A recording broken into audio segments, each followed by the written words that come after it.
This is the Lone Crater YouTube. We hope this video helps. You start by opening the scene and selecting the game object you want to resize. This is where control begins. Make sure you use the appropriate component: Rec Transform for UI, Transform for 3D objects.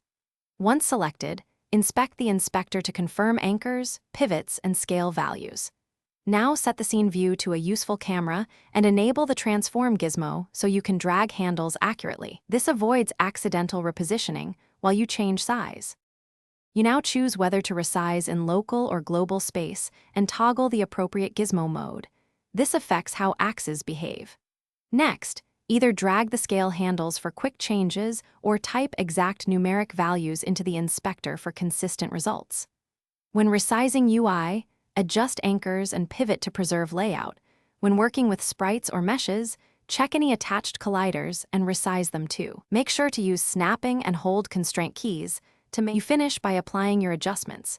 If the object is a prefab, click Apply, otherwise save the scene. Then validate collisions, physics, and UI layout by running the scene and observing interactions. If you see stretch or distortion, inspect parent transforms, reset scale to 1 and reapply intended values. This often fixes inherited scale issues. Finally, make a backup or use version control before large changes, and remember to rebuild any dependent assets so everything matches your new sizes.